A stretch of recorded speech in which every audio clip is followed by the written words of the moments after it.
All right, ladies. So, as everyone here can see, we've added another cast member to the stage, another strong little lady along with us, Haley Proctor's daughter. She's a cutie. Oh, waving to the crowd. Already ready to perform. Get down on the arena floor with mom. Obviously, family is an integral part of everything that we do, especially in the sport of rodeo, and that extends beyond our blood family. But honestly, everyone in this industry at one point or another has become family. I'd like to hear from each of you in your personal experiences, how your own families and then how the rodeo family has helped shape you into the performers that you are, into the ambassadors that you are on behalf of the industry. Well, yeah, I mean, I'll go first on that one. My personal family, I grew up with two older brothers and my sister, and we're pretty competitive at the Tierney household, to say the least. And so having that competitive spirit with your family, in the arena, you compete in everything you do during the day, you compete, but at the end of the night, you come in and you have dinner with each other and you love each other at the end of the day. And for me personally, coming into this rodeo queen pageant, I walked away with a very, very good friend of mine. I mean, my best friend, I found her. She was my Miss Rodeo Nebraska. And if I didn't have kind of that background of you can go and compete against each other and, it's okay to want to beat them, that's all right. That's okay to have that competitive spirit. But I still love you. I still respect you. You are still, my peer. And I'm so thankful for that. She was my second runner-up, but more than that, she was my biggest supporter during my 2 years as Miss Rodeo America. And there was a lot of times I called her and I was like, Eva, I need you to talk me down. I am not having a great day. And so that was my biggest takeaway, was what my brothers and sisters taught me. And, the rodeo family, like I said, grown up in it, I've never felt alone out there on the road. I mean, there was people that I met that are my rodeo family. We might not be blood, but it seems like you kind of see them more and talk to them more than even some of your, cousins or aunts. So having that community out there these last 2 years was really special for me personally. So that's a little bit about my personal family and my rodeo family. So I'll let someone else take it now. I'll go. So my family over the years have just been, I had family was a struggle when I was younger. And so I wanted to get the furthest away as I could. And I have 4 sisters. And now that our family over the years has rebuilt through a lot of things, they are now, I want to be around them all the time. And my sisters are some of my biggest support. They're always wondering where I am and what I'm doing. So, but they're used to me being gone all the time. I'm kind of the gypsy of the family, they call me. So, but now I just couldn't imagine life without them, and especially my mother. She was a trick rider, so she understands a lot of the things we go through on the road. And then through the years, your rodeo family, I mean, everywhere you go, you're in a new town, even with your rodeo committees, there's some committee members we work with that I now consider family. And so it doesn't matter what state you're in or what town, there's always someone there and someone that supports you. And then of course with social media, that's one thing I do love about social media is I don't travel as much anymore and trick ride like I used to, so I get to keep in touch with all these special people who've touched my life and allowed me to do something that I love to do. So without it, I don't, all those people, you don't get anywhere by yourself, so everybody counts in your life, and you wish you could give everybody something back that they gave you, and so you just are thankful and show them love, and that's how it goes. I can go next. I think just to spin off of what she said, so family is, rodeo is such a family-oriented sport, but without my family and without the people I have behind me now, I would never be where I'm at. I can say the same for my husband's family, and now they're my family. So I have the biggest support system I think you could possibly have. My family's out here right now supporting Shane and cheering Shane on. But from the time I was little, my brother rodeoed as well, and so I was a competitor all throughout high school. And my mom and dad would haul my brother to one rodeo, and my grandparents would haul me to another rodeo. They never said no. I think if we wanted to go somewhere and we had the entry fee money, then it was all up to us, and they drove us anywhere we needed to. But my parents hauled me across the country from the time I was 5 to trick ride, and then whenever I turned 18, it was just, here you go. I took the reins, but now I haul a toter home semi with a 40-foot trailer. I have 6 horses on the road with me at all times, a baby and a dog. And so getting to and from places is actually, I don't think I could do it without people in my corner. I broke down several times over the last few years, and I think any town you're in, we have our rodeo family behind us. So you make a Facebook post or you make a phone call and you have someone to your rescue right then. I know Shane's college family, his friends have came to my rescue several times. So you have your rodeo family on top of your family behind you, but we would never get down the road. It takes a village for sure. It definitely does. I'll say throughout this entire journey, my family's continued to grow, and it's been incredible. I've met every single one of the people on this stage at some point through this journey in the rodeo industry, through the Western industry. But I think one thing that unites all of us is our morals and our values, that we all appreciate faith, we all appreciate family, and we all appreciate freedom. And that's something that I love so much about our rodeo family, are the morals and values that we stand on, and that we always do right by each other. And like Jordan was saying, we can compete against each other and be wanting and trying to beat each other, but we're still the closest of friends. And that's something that I love so much about this. And that's just going to be the punctuation mark I put on the family statement, because I think they've covered all the other aspects of rodeo family. Definitely, and building that community, building that family with people all across the country and really all across the world, especially like the more prominent countries that also compete here, Canada, Australia, things like that. But it's cool that you all can be so connected, as in these ladies here on the stage, but then also, again, with our industry all across the country.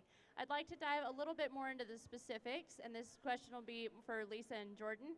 I think we're all very interested to know about the pageant process leading up to Miss Rodeo America, what the sections are that y'all compete in, and then what the year as Miss Rodeo America, what your reign might look like. So y'all can split that however you want. Either of you can go first, but I'd like to hear it from both of you. Yeah, how much time do you got? I mean, you've got time. You've got time. Just kidding.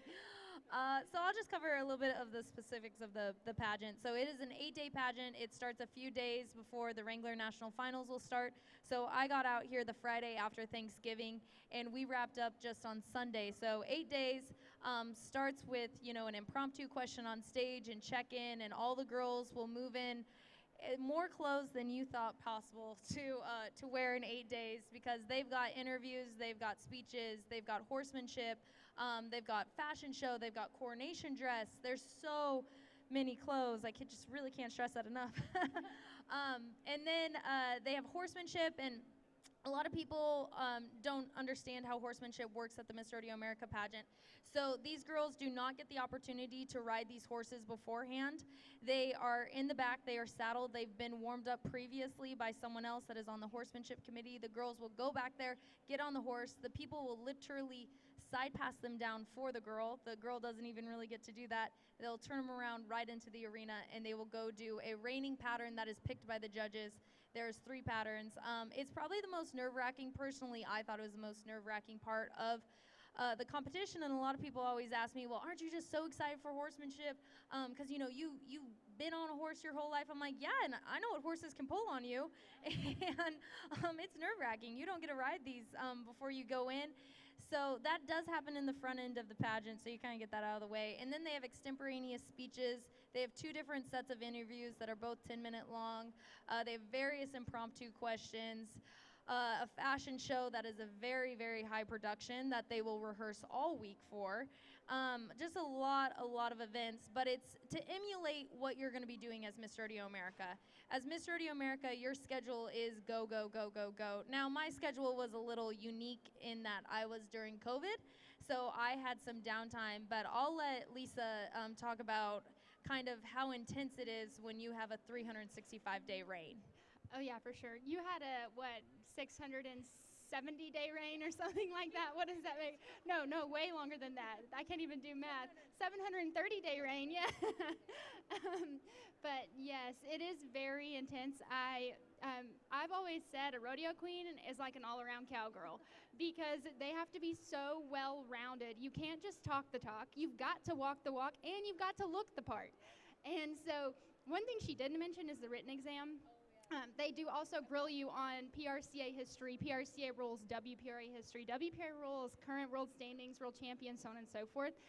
And so rodeo queens are actually very knowledgeable, believe it or not. I feel like you can probably believe that looking at Jordan and Haley with their crowns on. But yes, from start to finish, I think I got really used to sleeping off or going off of about 4 hours of sleep a night all year long. And I also didn't like coffee before I was Miss Rodeo America. Now I like it black and strong because you just have to learn to survive. But it truly is worth it. You used to go from Las Vegas to the holidays at home and then start with National Western in Denver, which is 21 days. And then being from Texas, I was in San Antonio for the San Antonio Stock Show and Rodeo for 21 days. And then Rodeo Houston for 21 days. And in between there, I went to Florida at some point. And then it just goes on throughout the year to all your regular season rodeos in the spring, out to California, back to the southeast part in Florida, the 4th of July run. It's all absolutely incredible. Even went to Canada for the Canadian Finals Rodeo, which is a lot of fun too. You mentioned meeting and getting to travel with people in other countries in the sport of rodeo and getting to build that friendship with Miss Rodeo Canada during the year that you're Miss Rodeo America, and getting to, go across the border is pretty fun. I know in the past, before COVID, we got to visit Australia as well, but it truly is an amazing experience, and it's so neat to even just be walking through the airport, and people will look at you and be like, Miss Rodeo? What's a Miss Rodeo? And so I like to say it's kind of like a beauty pageant, like Miss America, except we have to be able to ride a horse, and we're grilled on our knowledge of the sport of rodeo and the Western industry. And it's true. I mean, I would say that rodeo queens are like an all-around cowgirl. And serve as the ambassador, quote unquote, of the rodeo industry. Really, I mean, people are just naturally drawn to y'all as rodeo queens, of course, because you're gorgeous and you carry yourselves with such poise and grace. But when you start talking to a rodeo queen, you instantly know that woman is smart as a whip. She's definitely a hand. She can handle herself in the arena. I've seen a few rodeo queens making a flag run, and that horse spooks or does something it's not supposed to do, and every single one of them gets whacked and then gets right back on and looks perfect and finishes the round. So like you said, well-rounded cowgirls, definitely through and through. I'd like to switch gears to trick riding and different questions for each of you. Haley, I'd like to know what your year looks like traveling all over the country. Well, I usually don't look like this. Pretty sure there's milk in my hair right now, and I've got slumped shoulders compared to them. But this year especially, it was so busy. This year it starts out in February. Last year I started back in January, and I had her in November. So I had a 2-month-old baby. It started back in December. I had a 2-month-old baby, and we were on the road all year round. But Shane's going one way, I'm going another, and I left home in June. So I was in and out of home through June. I left home in June and didn't come home until September, into September. My last rodeo was the first week of October. So I had 2 weeks off in a 4-month span, and we didn't see home for that entire time. So I was raising a baby out of a horse trailer. And which is not a bad way to roll. No, I did just short of 80 performances this year, and I made more all-night drives than my husband. So he would joke and said, he's like, you're rodeoing harder than the rodeo cowboy right now. We were really blessed with a great year, and so he's actually planning on slowing down this next year, and he's just going to enter the winter rodeos and go with us as a family next year, and he's going to enter where we're at.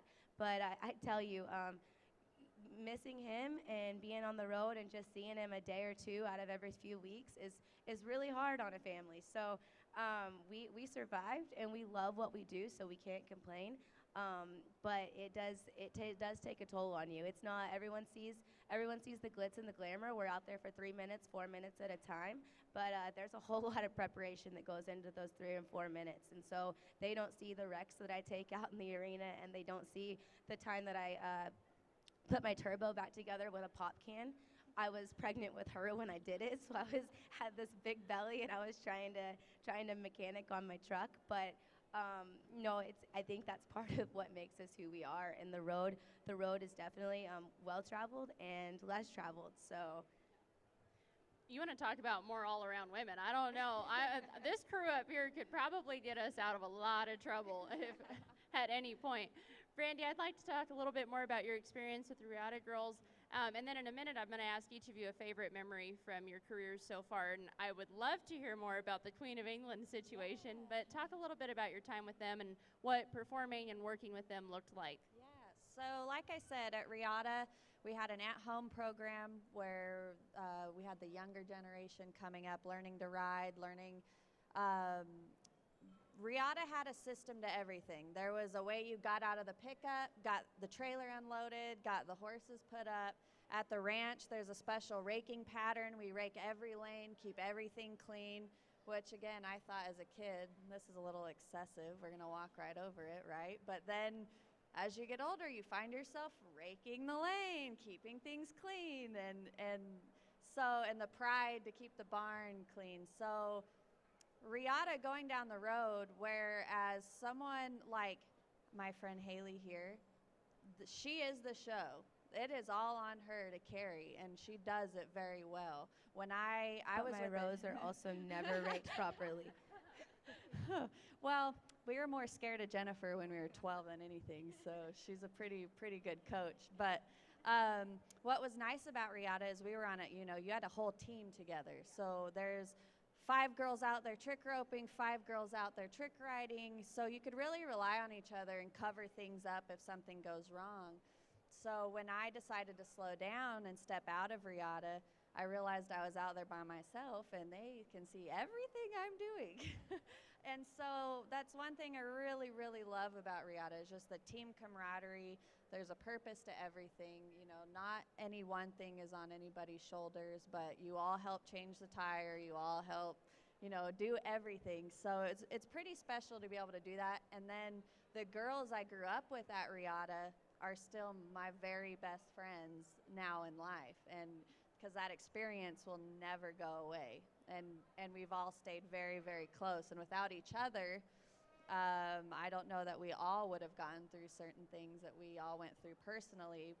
We had each other and had Regatta, and we didn't care. We were going to go trick ride. So Regatta's a pretty special way to learn how to trick ride and have access to the rodeo industry.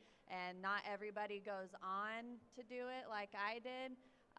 They usually stay through high school, college, and I was like, this is great college experience. So I utilized it a lot. That's awesome, and I think everyone up here can agree. Again, that goes back to all of your disciplines and all of the hard work that y'all have put into what you do and what you specialize in. And we haven't even scratched the surface of everything that y'all do on a daily basis and with your careers outside of the things that we've mentioned. But I do want to ask what favorite memories have been so far. Obviously, there's been a lot of road traveled, and I hope for all of you that there is a lot more to experience in life because you're all on incredible paths, and it's really cool to be able to follow along and see all of your adventures along the way. But a favorite memory so far? Yeah, that's how I like that you pre-warned me about that question because I was just going through my head and I have so many, so I'm going to try and narrow it down to 2. Because I always say, as Miss Rodeo America, it's not always about getting to go to these really great rodeos and getting to be recognized in the arena because that's not the way we do it as a rodeo queen. It's that community engagement that you get to do, when you go to an event. And one of the memories that have held on for so long was at the beginning of 2020. I was down in Jackson, Mississippi at the Dixie National, and they let us go to some great community involvement there. And we got to go to a adult special needs living facility, and we also got to go to a school for the blind in one day. And just, you don't realize how privileged you are, how lucky you have it, until you get to go to one of these facilities and you see the joy and the love that they have for life. And you get to share your love for rodeo and horses. And I remember to the School of the Blind, we took horse brushes and our spurs, and because they don't have their sense of sight, so you let them, feel the things, and just the way their faces light up when you explain something, this is a horse brush, and we brush the horse's hair and get dust and, all those things off of them, and they just light up. And you realize that that's why you do it. It's that you share your love for the sport and for the industry, because that's, the longevity to it and keeping the sustainability behind it. But yes, it is really cool to get to present the American flag, and we have one of the most patriotic sports in the entire world. I mean, there is nothing like when the announcer says, "No one ever said you had to welcome her quietly," as you're like bringing the American flag to the center of the arena, and I mean, the crowd just erupts. It gives me goosebumps every single time. And so one of my most favorite memories happened just a few days ago. It was the first time ever in history that Miss Rodeo America has gotten to present the American flag at the Wrangler National Finals. And that was a huge opportunity, in part to Ryan Growney with the South Point. He really pushed for that to happen. So just thank you to Las Vegas Events and the rodeo there for allowing me to have that opportunity. It's something I don't take for granted, and I will hold on forever. So those are two of my favorite memories from my 730-day reign. I have chills listening to that, because I think we can all agree that's the highlight of any rodeo. Of course, everybody's there for the action and watching everything unfold, but when that flag comes in an arena, it gets quiet and you can just feel the energy and the appreciation for it. Haley? Oh, there have been so many memories throughout my career, so I don't really know how to narrow it down. I'll narrow it down to a few. But I think that my entire life, anyone asks me why I do what I do or why I love what I do, and it's just making the crowd smile, making them lose track of time for just a little while, whether they have a bad day, a rough day, anything, they get to take a load off, and we get to give them some source of entertainment. And so I love my job. I love what I do, but I love it because of the people who I get to perform for. I've got so many memories of the American, getting to run around the racetrack at Pendleton at literally top speed. We were racing, so it was I fast. thought that was super exciting. But one of the most memorable moments of my year this year was actually with my husband, and we got stuck in San Antonio in a camper at the KOA during the winter storm, and you couldn't get out. The restaurants were shut. You literally couldn't do anything. The water was frozen. But the KOA never lost power. My husband had to make a rodeo in Florida, so he drove to Austin, flew out of Austin, made it to Florida, spent 4 days in Florida while I had a 4-month-old in a camper trailer in the middle of a winter storm. And so I don't know if it's the best memory of all time, but I think that we survived it, and now we laugh about it. And so we have more memories than we can have, and this rodeo has given us a lifetime to cherish. And so we think back on funny memories, bad memories, sad memories every single day, and I think it's definitely made us who we are. And of course, showing how thankful that you are, and I think everyone else can resonate with that as well, for the sport of rodeo and the opportunities that it presents you guys. And now you really know that you can handle just about anything. Yes, and like I said, rodeo is literally giving me my entire world. It's given us our home. It's given us my husband, our daughter. I wouldn't have the life I had without it. And so I think the girls on this show all know Lisa met her husband through rodeo. It's just our worlds would be a lot different without it. Brandy? Oh, me. Well, since you brought up obviously a great memory was performing for Queen Elizabeth. So the Diamond Jubilee celebration was her 60 years being a monarch, and she is the only monarch to reach that since Queen Victoria. So it was a huge celebration. They built this arena at the bottom of Windsor Castle. Windsor Castle sits on this hill, and they have this open grass area. They built a whole fancy, beautiful arena, a big stage. They had horse barns set up. We lived in these little snooze boxes. They're made out of train cars, and they're really fancy, but they were very small. So 2 of us were in there. And for 12 days, we were in England. We did rehearsals, and like I said, we had the easy part. We just trick roped in our section. So the whole show was every country that she visited the year she was coronated. and you had 6 minutes. So each country started out with their native people to their land, and then what kind of they were most famous for. Well, what do you think America was? All cowboy. And so it was pretty cool because when you go to places like that, you realize how iconic the cowboy is. And you walk around in your cowboy hat around England and around London, and people are stopping to take pictures of you, and you just, it's normal to us. And so when you go over there, they just idolized it so much, and they just loved what we did and what we represented. So we did a mini Wild West show in 6 minutes. And so it's a really big eye-opener. And the last 4 days were the performances, and Queen Elizabeth was there on the last night.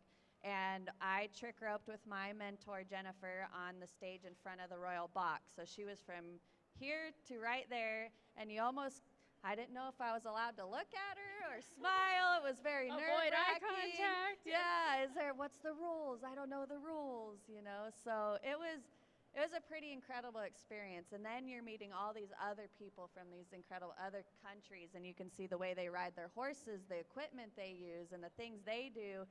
And they actually had the Russian Cossacks, which is where trick riding actually originated. And when you're watching them going down on 2 horses, like stacked on top of each other, it made kind of made me feel like, well, I just kind of hang off, but that's pretty, I don't know that I would do that. So, to see the other cultures and doing that, I mean, it was definitely not something that I think will ever happen again in my lifetime. So I'm lucky that I got to be a part of that. Oh, what a great experience. Thank you for sharing that with us, because that provides such a cool insight. And like you said, a once-in-a-lifetime experience that is not something that I think any of us have seen anything similar to. So that's really cool. Lisa? Oh, sorry.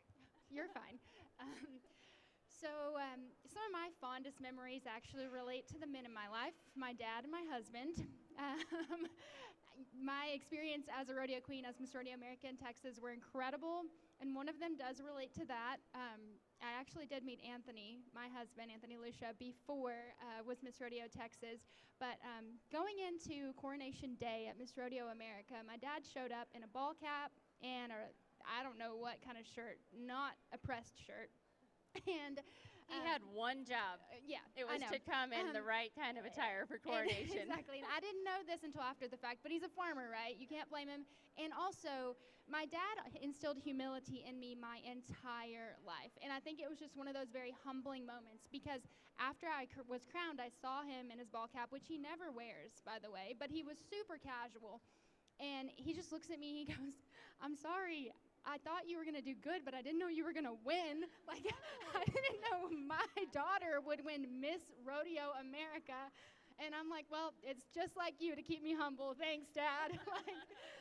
But, I mean, we just grew up on the value of hard work, and that if you work hard, you can get anything done. And I guess it's a good thing he taught me to work hard, but also taught me to stay humble. And then my sweet dear Anthony, goodness gracious. So moving forward to the present tense, my current barrel horse was actually a horse that he bought as a 4-year-old that was supposed to be broke, and a heel horse prospect. And let's just say she didn't make it. She was quite an outlaw, a bronc. I'm not going to say exactly what happened to him, but I'll just say after 3 years of him trying, he decided he was done with her, and she was going to make more as a 3D barrel horse than she would as a rope horse, so I needed to start her on the pattern and sell her. And I was like, I'm not doing that. I saw what she did to you. Not doing that. But I did have a barrel horse at the time that I'd bought after my year as Miss Rodeo America, and she was good, but she and I just didn't quite click, so I'm like, what do I have to lose? Why not? I got on her, and she never tried to buck me off, for starters, so I'm like, well, we're making progress. She wasn't broke. She didn't know how to lope a circle, but we got that accomplished, and then I was like, wow, she feels really cool. Like, she might make a barrel horse. So needless to say, she's now my rodeo horse. I amateur rodeo on her a little bit, and so thanks to my dad for teaching me to work hard, and for my husband and my dad for teaching me some humility. And so anyway, moving forward, we'll just see where life leads, but those are 2 really special memories, because that mare, I've had her for 2 years now. Anthony officially gifted her to me as a Christmas present 2 years ago. I don't think that counts. Here's a horse that bucked me off, and I want you to do better with her. Here you go. Merry Christmas. Well, I sold my other horse and kept her, so that's how that worked out. obviously some really well-rounded women, as I said. I have one more question for each of you, and I think your answers are going to be different based on what some of y'all are doing now, post maybe the most action-packed parts of your career. But this is an important question, I think, that a lot of people are considering, as we've talked about throughout the shows this week. That the rodeo industry is great and it's strong, but we can always use more supporters of it and more people who we get to share our stories with, and that also includes the next generation. I would like to hear from each of you about what you think the importance is of sharing those stories and also of outreach and education, whether that's within our industry with coaching in each of your individual disciplines, or outside of our industry, bringing people in to see what it is that we cherish so deeply in the cowboy culture.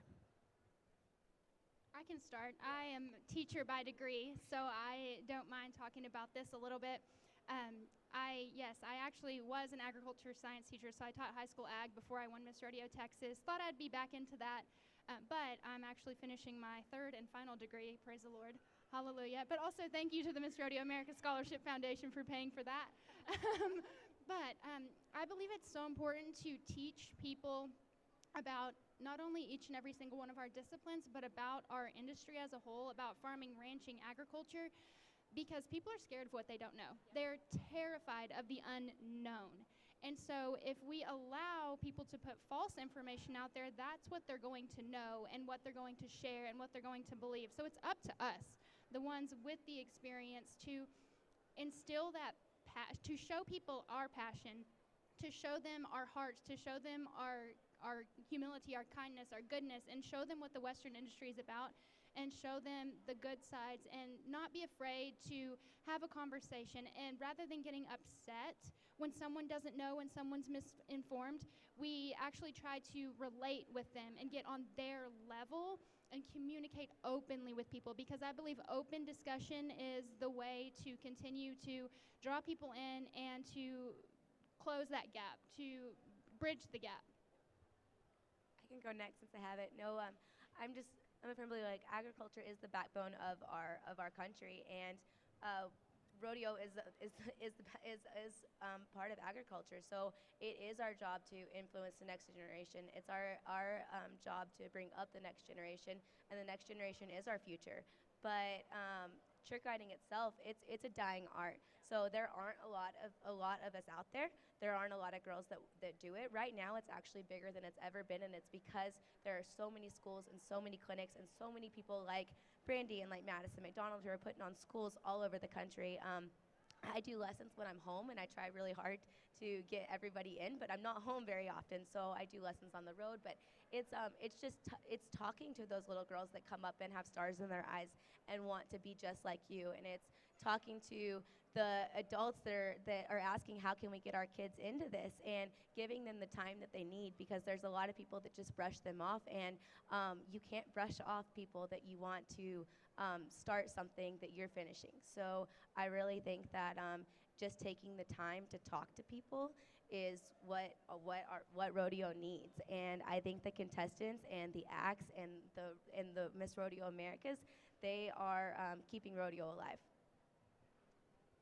Well, I'm actually glad you asked this question, because I actually got last night at the rodeo, actually got to sit next to two people from New York who had never been to a rodeo. And I'm like, well, you know, this is the best one you're probably going to see, so this is exciting.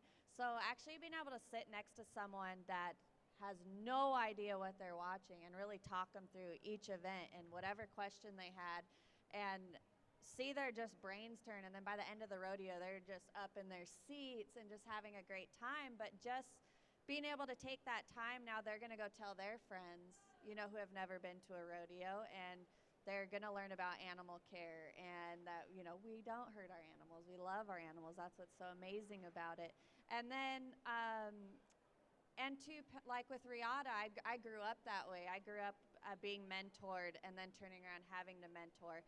And I think the best part of that is not just teaching them how to trick ride or ride. It was all the other things that Jennifer wanted us to be well-rounded people, and we just happened to trick ride. So it's not only teaching kids to rope, because I also team rope. It's not about just teaching them to rope. because anyone can go, really. If you work hard at something or have a little talent, you can go learn anything. But if you are not a very good person, you don't treat people very well, you don't treat your animals very good, you don't take care of your things, none of that stuff really matters. So that's one thing I try to pass on to my students, and that's a Riata Ranch. That's the way I teach now. So it's like, just no matter what they're doing, it's going to be a good experience. You still have trick riding is a very hard and dangerous sport, and sometimes I don't think people realize how dangerous it is at what we do. And Haley Roman rides as well, standing up on two horses and jumping fire. It's very hard to do, and it's very dangerous. So you want to make it a good experience and teach them well, but then you got to teach them the business side of it and and being a good person. So there's a saying at Riata Ranch: you earn your respect. Sorry, I got distracted by the baby. So Jennifer used to always tell us, you earn your reputation in the arena, but you get your respect in the barn. So that's how we conducted ourselves, and that's how I try to pass that on, because really we want everyone to be good people and do good things and turn around and do good things for other people. And building good people, of course, a big part of the sustainability of our sport and of our way of life, and that goes back to what we talked about in the beginning. And Jordan, I'll let you answer in just a second. I know she's going to have a killer answer, so that'll be what we end on.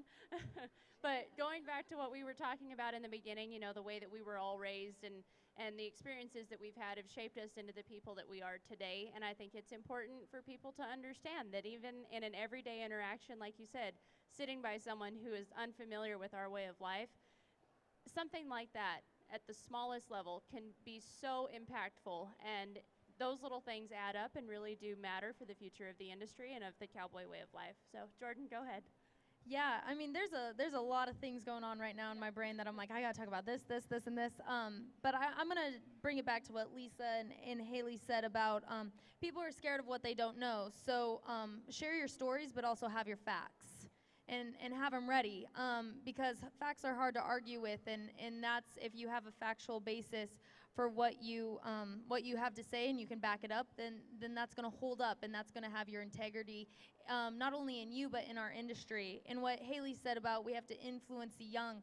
Well, what are the young doing now? They've got their phone in faces, or they've got their face in their phones. That's what I'm trying to say.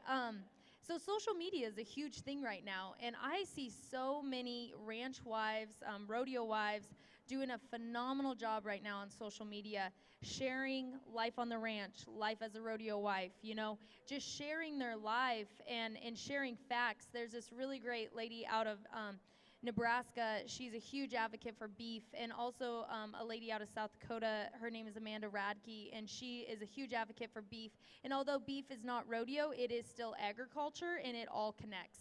And we all have to work together, hog and chickens and beef, and I mean, it's all interconnected, and we can't just stand over here and, be prideful and not humble ourselves to work together for the greater good of our industry, because in the last, I think it's 20 years that it has gone for 60% of people are raised on ranches to now it's 2% of the world's population feeds the world. And I mean, that's a dramatic shift. It has gotten so urban and it has moved away from rural that people don't know what we do. And it's going to be up to us to raise our voices up. And I mean, you have to be on social media and you have to be your facts in hand. And I honestly am a little disappointed in myself growing up. I was not a good advocate. I did not have my facts, and it wasn't until I started becoming a rodeo queen when I was like, if I get asked about this question in my interview, I better know my facts. And I was pretty ignorant to it. Growing up in rodeo, I went through my life just doing my own thing, just living my life. And it wasn't until I became a rodeo queen, I started reading news articles. I started, paying attention to people who are advocates in our industry. And I'm like, hey, you better get it together or else you're going to lose your lifestyle that you hold so near and dear. So that's something that I know I'll be taking on after I'm done being Miss Rodeo America, that I'm going to continue to be an advocate for not only rodeo, but the beef industry and horses, AQHA, because it's all interconnected. And if I can do a little bit in years to come, then it won't be wasted. So that's my little, I'll get off my soapbox. No, we like your soapbox. I think a lot of us resonate with that, and I think all of us have found inspiration in each of you and in each of your stories and your roots and all that you've done in your careers, of course, but also just how you carry yourselves. Y'all are incredible women, and I really appreciate you taking the time out of all of your busy schedules to be here with us today on Foundation of the West. Before we wrap the show, how can people follow along with y'all throughout the year on social media? So all of my social media is pretty public. You can follow me as Haley Proctor on Facebook. It's Haley_Trick Rides on Instagram. And then Shane and I have a Haley and Shane Proctor fan page. So on Facebook. So if his mom keeps everyone pretty updated on our schedules on there. So yeah, just follow us anywhere, and we'll get back to you any way we can too. I am on Miss Rodeo America's social medias, but only for a couple more days, and then I am booted out of there. But you can follow Haley on those. It's Miss Rodeo America official on Instagram, and then Miss Rodeo America on Facebook. For me moving forward, my Instagram will be Jordan Tierney. You can follow me there. And then also my family has a Facebook page. It's called Paul Tierney Performance Horses, where we share a lot of our life there on that page as well. So those are just a couple places in the future tense that you guys can follow me, but make sure you also follow Haley. So mine is pretty just my name, Brandy Phillips, on Facebook and Instagram. Also, Riata Ranch does have social media as well. You can follow all the kids and see what they do every day, and it's pretty cool to see all the kids trick roping and trick riding. And so Riata Ranch is a great one to follow. My friends and I also have Calamity Media, so that's a good thing to see what we're doing at rodeos, because we do a lot of coverage at events and our friends in the industry, so that's kind of fun to do. So yeah. Mine is really straightforward. It's Lisa Lucia on both Facebook and Instagram. So that's where you'll find me. Perfect. And again, ladies, thank you all so much for being here today. Thanks to everyone for watching Foundation of the West, where the women meet the West. You can follow and watch all of our episodes from this year's NFR on social media, Facebook and Instagram, of course, Foundation of the West. I am Mackenzie Kimbrough. I've been your host today. We have had a stage full of women. We have had Miss Rodeo America 2022, Haley Fredrickson, at the beginning of the interview, Miss Rodeo America 2020 and 2021, Jordan Tierney, Haley Proctor, trick rider, mama, all-around gal. They're all all-around gals. Brandy Phillips, also trick rider and mentor to many. And then Lisa Lucia, former Miss Rodeo America 2017, barrel racer, wife to Anthony Lucia, which I'm sure is a full-time job, among many other things. And of course, all great and poised, graceful advocates in the industry. Thank you all so much for all that you do, and again for being here as part of Foundation of the West. We will be here again, same time, same place tomorrow for one more show during the National Finals Rodeo. We'll see you all next time.